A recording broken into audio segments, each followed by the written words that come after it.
You are listening to the We Hired a Sitter for This podcast. We hired a sitter for this. We have a roster of like 7 sitters. I'm spending $3,000 on paints. Do you go to therapy? Never have, nah. There was a small fire. I put it out. Real talk, the stakes are too high with my baby. Comedy, parenting, married, life. We do it all. I'm a dad and I'm busy. I have an opinion. I don't know if it'll be right, but I'm Patrick. my name is Gaston. We hired a sitter.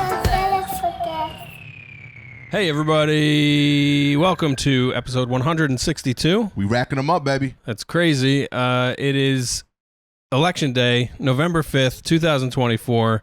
This episode will probably come out like a week from now-ish. Okay. So the fate of this country will have happened already.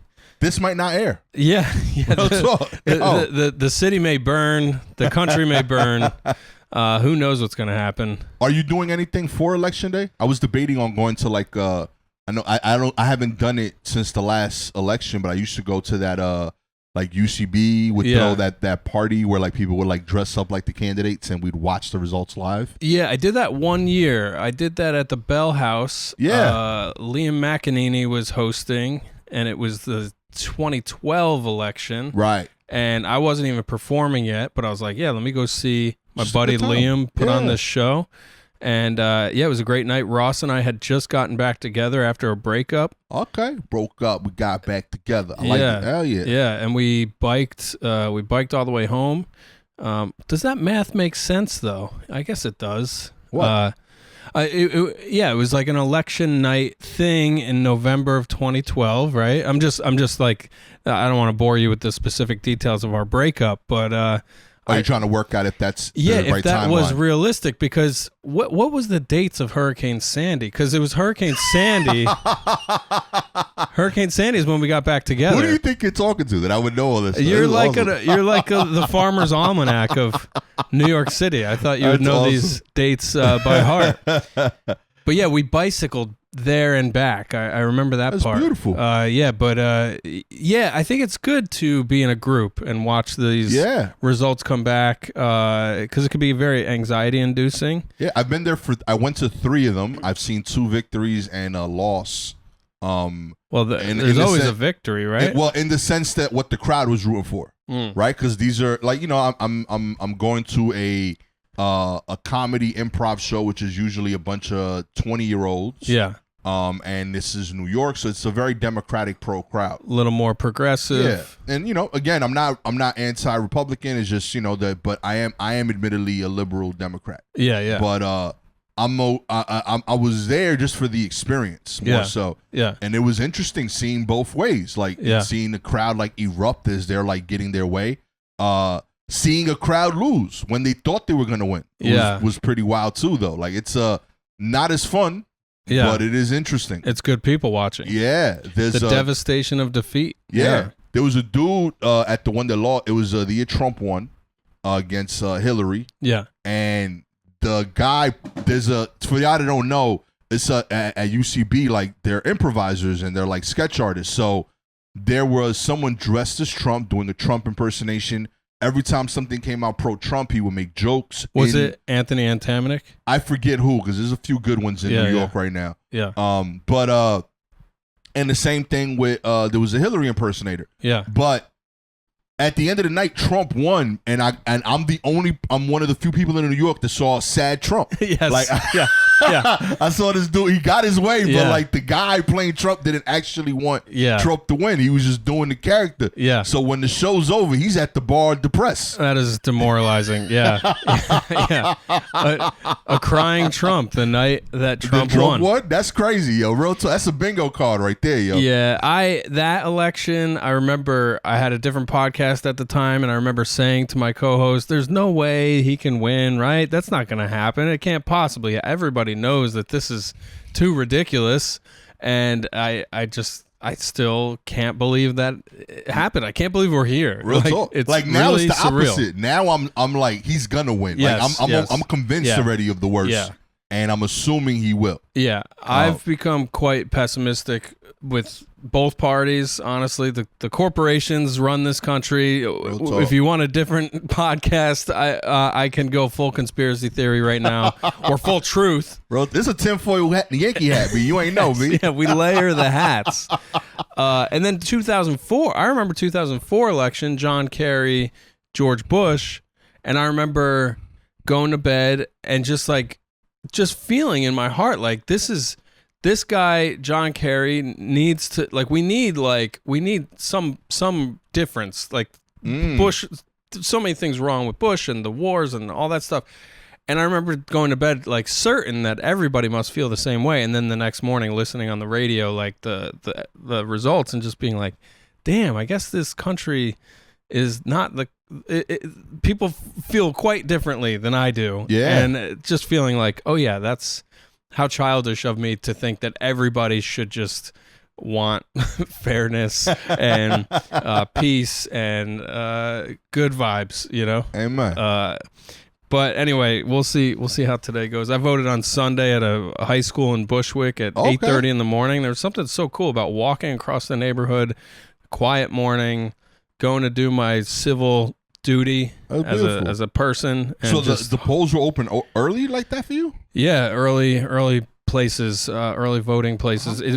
If I were to vote today, it would be in a different location. But that high school over there was open for different districts or whateat. That's beautiful, man. I hope they let me vote, so I hope I voted in the right place. We'll see. Real talk. Actually, it's funny you mentioned that. I shot a video for pro voting that I don't even think it was running in New York. It was in another state, but we shot it here, and the ending scene is line to vote. Yeah. Outside, and we put a voting booth that was wild sketchy looking. I'm talking literally kid art level, but it was to overly dramatically show that this was a voting line. Yeah. And people would just walk by. Oh, is this where we voting? Oh, that's hilarious. And I'm like, this, you would fall for this? It's crazy. It's marker. It's out of line. It's not even in the line. Yeah, actually, it's not right here. It's this Nike shoebox that we cut a slot into. Just slide your vote into that. And also, we're selling lemonade if you want to buy some. That's cool. What was was it a sketch? Was it a no? It was a legit pro voter campaign. Yeah. It was, I forget for where it aired out. Yeah, it was a nonprofit campaign. So there's 10 of us in different scenes. They show us going into the booth and all of that. But the last scene that we shot was gonna be the first scene of the thing, which was us in line outside, and we shot it outside of a building complex in Queens. But enough people kept walking by, and they just see people in line. Yeah, and they saw a booth, and they thought, "Oh, this is where we voting." And I'm telling you, legit double figure people. That's hilarious. That I was getting concerned. I'm like, yo, I don't know if you've ever voted. You might have just fell for this before. I wonder if that's a symbol of how much people are on edge about this election. They're like, I'll vote wherever I can vote. If I count my vote. Extra votes. Why not? Throw them in, yo. Yeah. And then you get, I'm glad there weren't any whack jobs out there saying these are fraudulent votes. You're trying to steal the election. They were fraudulent votes, but they were openly fraudulent. Yeah. We were lying. But we were telling you we were lying, if that helps. It's an ad. I would love to see that. It must be out there already. I'm sure. I'll reach out to them. Yeah, that should have been done. That's fun. Was that an Aton directed piece? That was a couple of other heads who was involved with that.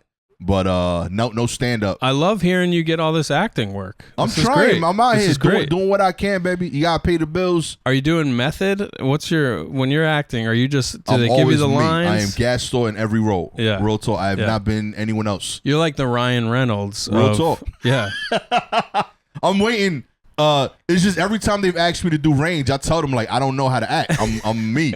I could do what you've seen. Yeah. When we were talking over coffee earlier, I could do that. That's the guy. That's what you get. Yeah. So I think they've realized that. So they my agent definitely sends me stuff that it's you just say how you say it. Yeah. And it's worked so far. I think I think I get less auditions than most of the people on the agency. Yeah, but I got a pretty high batting average of getting the thing. Yeah, because if they want someone who can play you with that vibe, you're the guy. Yeah. So I've gotten some cool stuff because of it. But realistically, like they only send me like 1 or 2 things like a week. Yeah. And I know they get like hundreds of stuff sent their way, but they're like every time I see the general emails of what like on those websites that like, yo, you fit this, and my agent's like, nah, don't send in for that. Yeah. And then like whenever I send in, I've gotten like, I want to say my average is like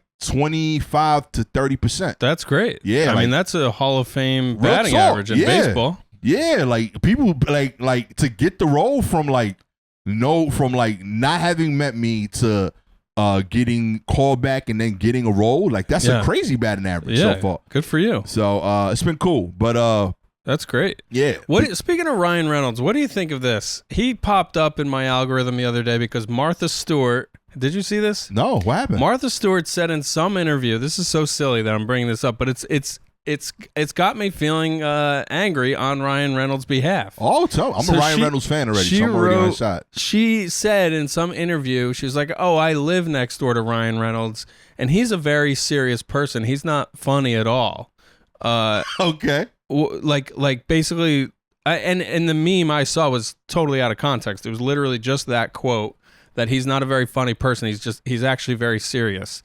And I saw that on a meme, and it's part of some bigger interview. I don't even know what the context is, but I'm like, I resent that so much that anybody who does anything comedically is expected to be a comedian at all times or whatever, or funny and charming at all times. Like, hey, Martha, like, I don't know what your neighborly relationship is with Ryan Reynolds, but I don't think you really know your neighbors. Yeah. Like, get off his back, let him live his life. Don't put it. It just annoyed me. You know what I'm saying? I'm with you. I think it's too much pressure. Yeah. It's not fair to expect it to be on all the time. I will say, in my opinion, I just don't think she gets his jokes. Yeah. I think Ryan Reynolds could definitely be like slick talk. Yes. And she's just not hip to what he's doing. And he's dry. Yeah. So he's probably just deadpanning her all the time. And she's like, how come he's not entertaining me? Yeah, this guy's a dick. And yeah. But that's part of his charm. I just also, he runs like $2 billion companies. Yeah, and he should be serious sometimes. Which saying that reminds me, like, I don't even know why I care about this. I don't know why it rubbed me the wrong way so hard. Like, I literally had the reaction I had when I saw that. I was like, "Hey, Martha Stewart, keep Ryan Reynolds' name out your mouth." Like that's how I felt. He's one of ours, yo. Just like leave him alone. I don't know. He is one of the few insanely attractive people that I don't think has leveraged that privilege enough. I think he like really, really in his heart is a funny person first. Yeah. And he's like, yeah, I know, like I could also win leading man way, but that's not how I want to win. Right. And I think he chose the harder way. Yeah. And I connect with that. Yeah, like he's like, I want to do roles that are fun and challenging, and he does play himself every time. It's some version of himself, but he does that so well. Yeah, I'm a fan, sincerely. Like I rock with it, and it's like the right amount of serious stuff too. That like it shows he's still a person and a brain. You know what I mean? Yeah. I'm pro the investments. I think it's dope. And he's like, Canadian. Yo, I'm not. I'm pro Canadian. I'm not Canadian myself, but I got a lot of Canadian people. They cool. Hey, depending on how today goes, Canada may be a real option. Real talk. What was I gonna say? When was the last time you were in Canada? I haven't been up there in a while. I was in Toronto for day job stuff, directing a video thing in probably a year ago now, a year and a half maybe. It almost didn't work out. So this was that show. It's like a design show, and they're like, "Yeah, we're gonna fly you up to this hotel." The piece was about the design of this hotel in Toronto. Okay. And you go to Newark, fly up this what is it called? Porter Airlines. You fly up, go shoot the thing all day, and then come back, get back on a plane, and you'll be home by like 11 o'clock at night. Whoa. Something like it was insane, the turnaround. And then they're like, also, it's basically 2.5 days worth of stuff we had to get in a 6-hour shoot. So I'm like, this is impossible, but sure, let's go for it. And then we get off the plane, and everybody's just got backpacks. Like even the DP, he's got all his stuff in like backpacks. Ready to shoot.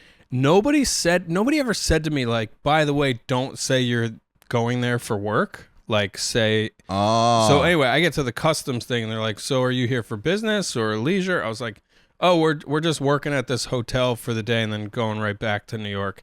They're like, you're here for work? I was like, yeah, but just like real fast. And they're like, well, that's a problem. You can't just do that. And I was like, oh, well, yeah, I'm just with those guys. And the DP, he knew to say like, just traveling to, I do I can't even remember what we said. Either way, it was so close to the whole day being scrapped because I was just honest. I'm just an honest person. Yo, B, don't talk to the feds, B. Yeah, if they got a badge, keep your mouth shut. Yeah, and man, that job, they hit me up a couple months ago. They're like, we want you back to do all these dates. I can't. These are the people. I think I've very publicly talked about this on there. They just like would not give me my money for months and months and months. So I'm like, I can't do a job where it's so hard. It's so they give you no support. It's like I said, 3 days worth of work in a day. It's too stressful. I'm like, it's not worth You're the breaking money. laws. Yeah, we're literally breaking international laws and regulations. I'm like, that job's not for me. Not at all. It's been. I want to say I'm like. I'm over 2 decades probably since I've been to Canada. Really? Where'd you go? Niagara Falls or something? Yeah, I did Niagara Falls, Toronto. That's fun. I was in my teens for Family that. trip? Family trip. I went with my aunt. At the time, I think the Blue Jays ballpark was brand new. Yeah. So we like checked that out. Checked out a game. I bought some baseball cards while I was there. Yeah. But yeah, like we checked out the city. It was really nice. But I could never consider Canada just because like Gabby is anti-cold. I'm making a hard pitch for New York, and like everywhere colder is like a non-negotiable. Right, like, right. Real talk. Like, so if you guys I had was in Chicago. If you had to flee the country though for political reasons or any other reasons, yeah, we go to one of our homes. Yeah. DR or Costa Rica wins. Easy. Yeah. DR because like I know I got enough family down there that I could like skip the law stuff pretty well because I know who runs what there. I got hookups. Yeah, you could get papers quickly. Yeah, real talk. I'm already like I got a birth certificate from DR. I've talked about this. Yeah. But yeah, Costa Rica. Gabby's from there. She got people.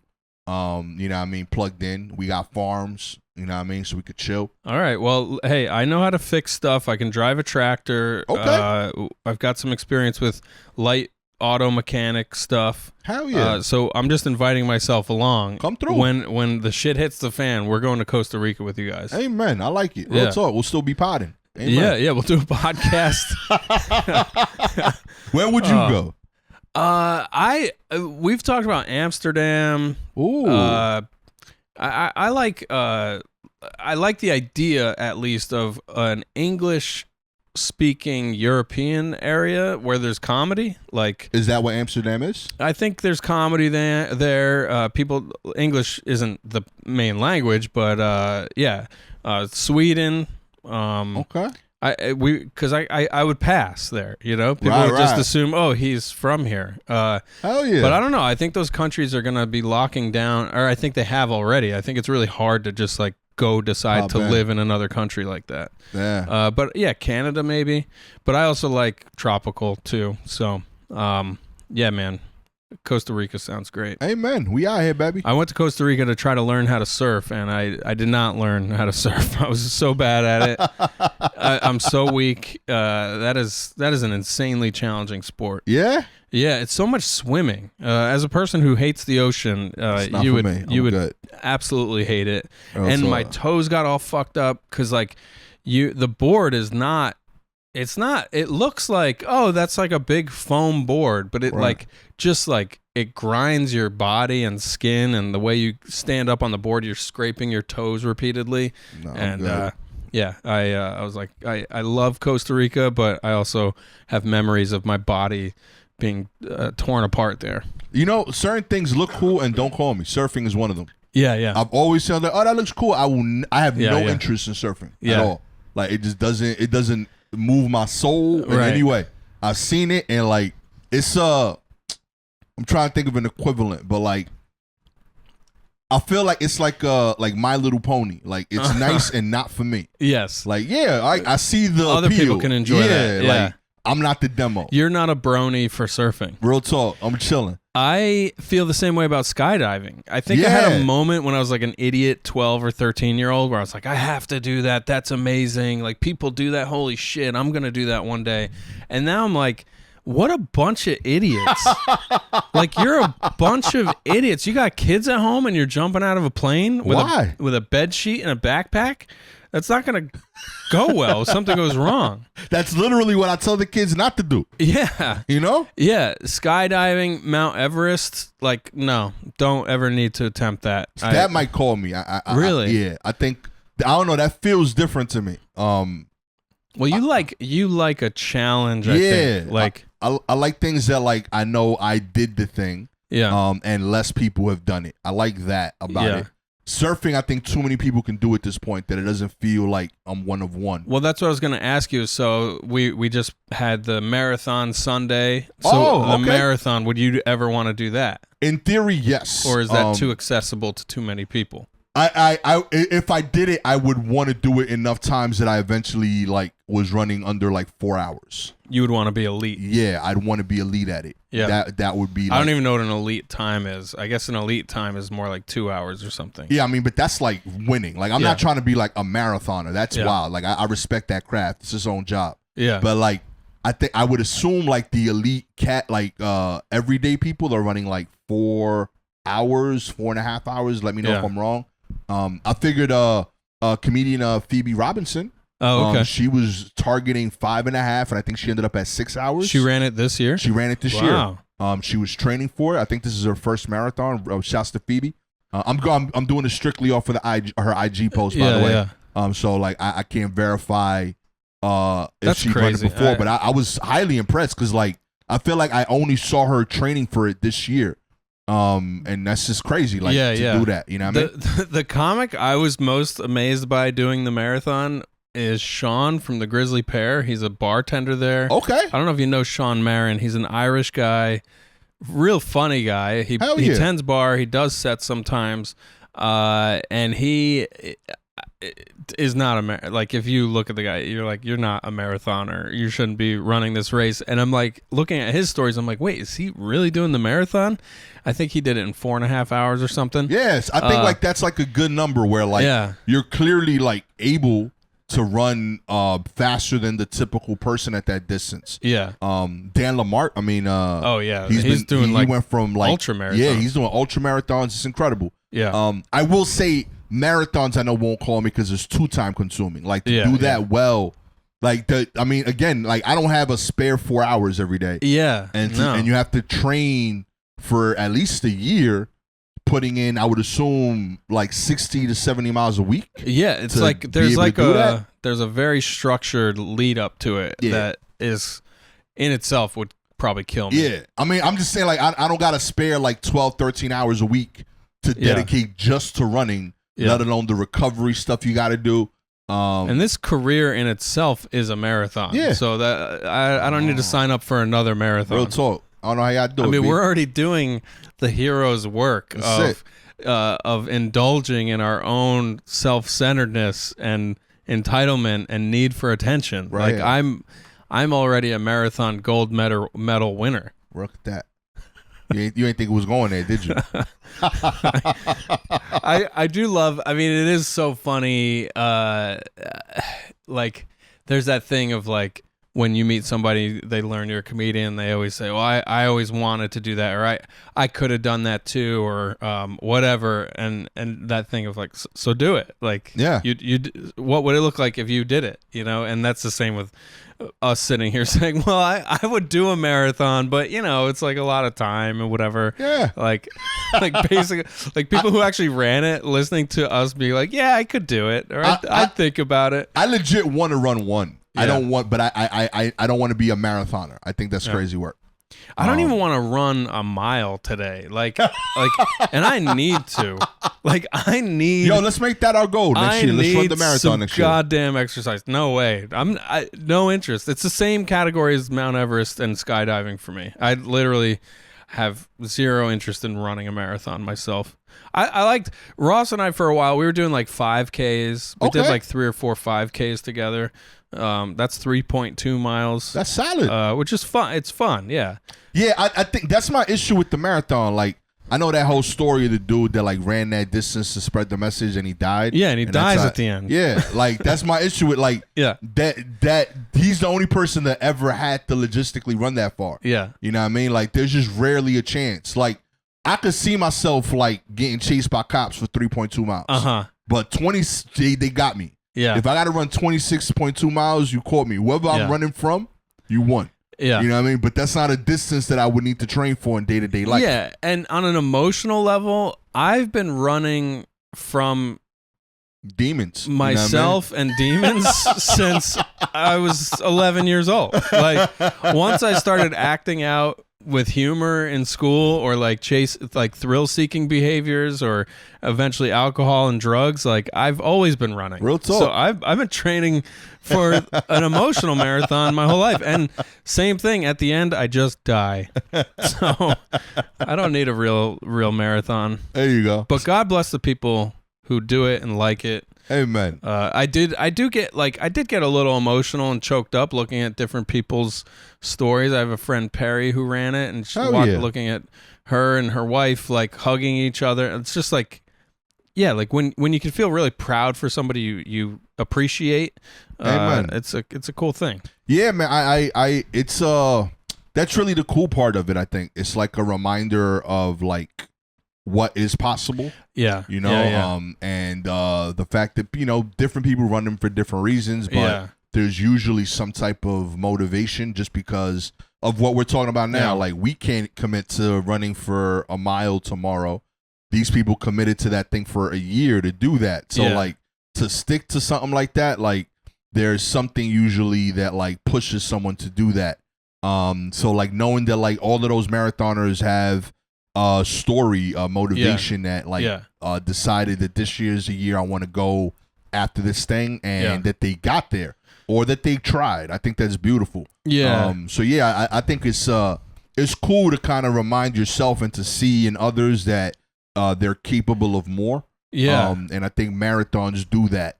So yeah, like I'm really excited to see the end of marathons for other people. Yes, I don't want to do it myself, but I will celebrate for you. Yeah, the vicarious victory is fun. Yeah. And this is good for me to think about because it's been a while since I've had that thing of like, okay, this is gonna like force me to see what I'm made of. You know, it's been a while. Like I guess getting sober, early sobriety felt like, all right, what am I made of? What am I capable of? This is really hard, but if I just follow the lead of other people, I can get through it.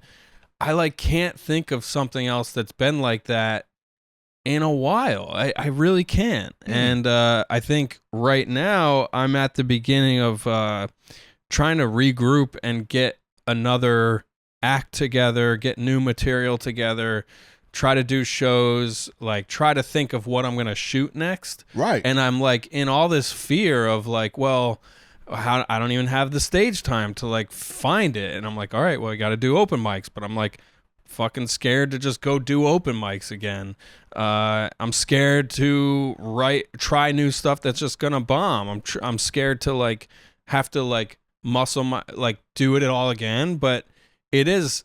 And I don't want to compare myself to a real marathoner, but it is like it's like I'm at the phase of signing up to do a marathon that I just want to be handed to me or whatever. But it's like, you got to do the hard work. And maybe that is the kind of motivational language I need to use around it is, what am I made of? How can I show myself that I am indeed capable of doing this? It's just hard to do. So go do a hard thing. I mean, I think you're doing it in more ways than you realize. Like, you know, we joked off camera a while back about like you posting more clips. You've been on that. Like, that's a extra commitment to your comedic career and to your podcast that I know is hard now to do. Yeah. And it's gonna increase your discipline and your visibility, which will lead to more stage time and clips. but it doesn't pay off now. Yeah. That's a marathon move that you're already doing. Yeah, I'm like stretching. Yeah, like you're right now. You're adding a new thing to your routine that I'm on the treadmill. Yeah, exactly. Trying to extend this metaphor. Like, oh man, I got new shoes. I got insoles for my sneakers. Amen. But you're doing a new thing that like legitimately will pay long term for your career. That right now wasn't a fit in your schedule until it is, and then it'll feel second nature. I think that's what the open mics is, another step of that. Yeah. You know what I mean? So yeah, like you doing the things already that's gonna get you there. So I would say you're already trying to like do things right now comedically that are gonna challenge who you are now, because your comfort level is gone. Once this special comes out, your material's burnt. Yeah. You know what I mean? So you're getting ahead of it a little bit. In the same vein, even though I'm doing it comedically versus novel-wise, I'm doing the NaNoWriMo thing. Yeah. You know what I mean? November, writing 50,000 words, or a novel or whatever. Oh! I didn't know. I just said yes, like I knew what you were talking about. Yeah, there's like this. It was like a program. It's called like NaNoWriMo. I forget. I think it's something like November writing month, and I think it's like novel something. But like. I'm using it to write 25,000 random words about things I want to talk about on stage. Oh, that's amazing. You know what I mean? And like, tell me more about that. Where do I sign up? Yeah, and can I start on November 6th? Yeah, why not? Like, no one's stopping you. You could do this technically any month. Is it a website? There's websites for it. I signed up for a free group on Reddit, and it's just people agreeing to like at the end of every day. Write how many there's a tracker app that we're all using, and we write how many words we wrote that day. Oh, amazing. With the goal of writing some group. I'm in the group that's agreeing to write 25,000 words at the end of the month. Yeah, what does 25,000 work out to? Like 100 pages? Yeah, it's like a brolic amount of pages. Yeah, it's like around like 100 pages. So like, I know that if I got to that number, there's gonna be 15 minutes or something. Yeah. In there somewhere. Yeah. You know, so at the very least, I'm not even trying to be funny. I'm just trying to be. I'm trying to think about how I feel about things, and then I'll find the funny from that. Sure. But I know that if I do that consistently for the month, I'll have new material to work on. I'll have new things I want to talk about, and then I could do that from December through the next year. Yeah. So yeah, it's just, and there's proof of whether or not I did the work. Yeah. You know what I mean? So and doing it in a group, yeah, that's amazing. Real talk, man. Sign up is free. Good for you. Yeah. You know what I mean? But yeah, like stuff like that, I think is important to kind of do. It like forces you to kind of be on top of your stuff. Yeah, like everything I did that led to the college show, and then this special, and then the sex show, like all those things, I can remember exactly the steps I took, which started small. They were small steps that just snowballed into bigger things, and then these finished products or nearly finished products. And I'm like, I can do that again. Yeah. But it's like I'm just in this phase of like, but I don't wanna, or like I'm tired, or whatever. And I'm like, I, honestly, like I've cut out dating other people. I'm not dating other people except my wife. Good. So that affords a whole new section of time. Is that the most Brooklyn comic sentence ever? Oh man, revolutionary, yo. Real talk. I tried to cut out the junk food. I have, by the way, update on that, huge relapse. Oh no, I'm sorry, I'm back bro. in the shit. I am back in the shit. I'm sorry to hear that, okay. man. It's but you had a good run though. You should be proud of the run. 120 days or something that. Yeah, that's solid. But something I was inspired by, I came across people who are doing phone detoxes, and I've experimented with that. But it's like, as you know, we use the phone all the time. I can't do that. But I do think, like, if I was a little more disciplined with the phone, I would probably get a free at least 30 minutes. There's at least 30 minutes of my day throughout the day that I'm just like mindlessly scrolling, you know? I mean, at the end of the day, I don't use the phone for the last like half hour of my day. Yeah. I have a book in the living room. Yeah. And while Gabby watches like, you know, Housewives? something to detox. Yeah, like I think right now she's on a Walking Dead binge. She went through Fear of Walking Dead. Now I'll be watching a regular one. Yeah. But I've seen the regular, so like I'll pick a book and like I'll work my way through it, and like she'll be like, "Oh my god," and I'll look up for that one scene. Yeah. But it allows me to kind of decompress, and I get to read a book about every 2 weeks. Yeah. You know? Yeah, So I've been tearing through books, which is good and inspiring. yeah. But I'm like right now, I'm attracted to some like heavy duty shit. So that might be like making me feel less funny. I'm like, do I want to know all this horrible stuff that has happened in the world? Make but that whatever. funny. Yeah. I'm reading an essay book. I forget the name of the author right now, but it's They Can't Kill Us Till They Kill Us, and he's a black author, but the stories are about the black experience through the lens of like hip hop essays. So like they're like about like he's kind of doing music reviews in a certain way. Yeah. Really really dope work. That's cool. But yeah, like I found out about him recently because he was in like it was like a repost from rapper and comedy friend Don Will. Oh yeah, He's been doing his like interview podcast, so a lot of like dope stuff has kind of been coming through his feed, and yeah, I found him through there, and I was like, oh, this is dope, and I found out that he'd written a ton of books. He's from Ohio, the guy. So yeah, just copped it, and it's been a good read, and that's great. Yeah, it's just and it helps that it's essays, so like I know I have like an end point for every day that feels natural. Like, oh, this is like about 10 pages. I could read this, feel like I accomplished something. I finished and finished something. Yeah. And I could go to bed without having looked at my phone for the last half hour. Yeah, and you're doing analog book, like paper, physical book. I love that. Yeah. I got into the Kindle thing just so I could, a book. Oh, reading in bed in the dark. That's why I like the Kindle app. But I think a physical book is best. I am fantasizing. I know you're an armchair guy. You got your chair where you read the book. So we've talked about this a lot over the years, but we're talking about it again about building Franny's room out here. We're in the living room right now. We're in front of a green screen in the living room, but she's gonna have a little room over here. And when we get her out of our room, I just want an armchair with a little end table and a lamp. And we'll get another TV in there. If Ross is watching trash, I can kick the feet up. I want a chair with the feet. Read a book by the candlelight. That's beautiful. Yeah, man. So maybe I'll pick up this book of rap essays. Yeah, it's dope. Isn't it crazy to be in our 40s and rappers who obviously rappers are amazing artists that contain multitudes and they can talk about serious stuff or crazy stuff or silly stuff, whatever, but rappers who are talking about drugs and guns and whatever are now having literary critical level essays written about them. Yeah, baby. Like now, and that they're all approaching like 50, 60 years old. The growth. It's such an interesting thing to grow. Like rap was created in our lifetimes, essentially.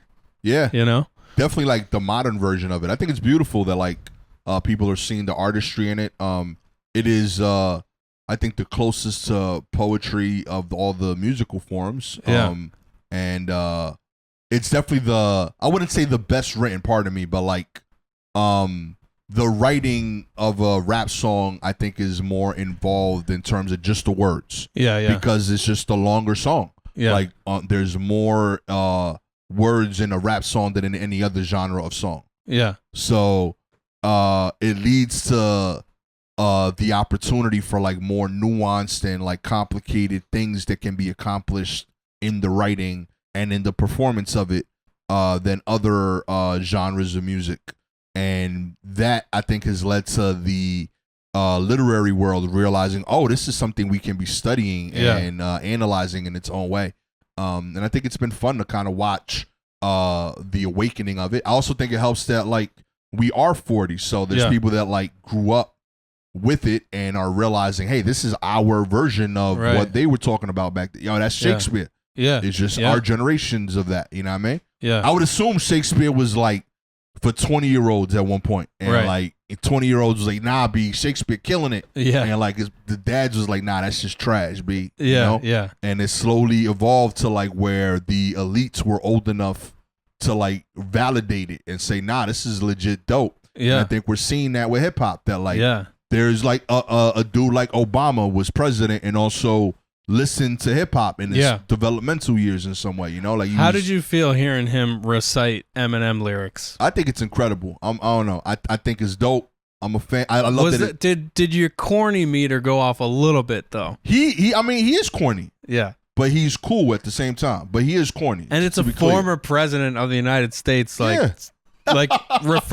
referencing something that's actually cool. Like, it's actually, I mean, Eminem is like a legit artist. And he had like deep cuts. Like he used to put out, I think it was like a monthly playlist, and like there were songs on there that, like, I'm talking like the fan base on Spotify would have like 50 to 100,000 streams a month. Like, really incredible artists that weren't famous. Yeah. And he would be like, "Yeah, I like this song." Yeah. No, I mean, it's so weird. Like, the hero worship of politicians in this country is just weird to me. Like, there was a picture of Kamala in college that just popped up in my stories that somebody posted, and it's her looking like a hipster, cool, like really cool looking person that, like, I would see around today in Bushwick.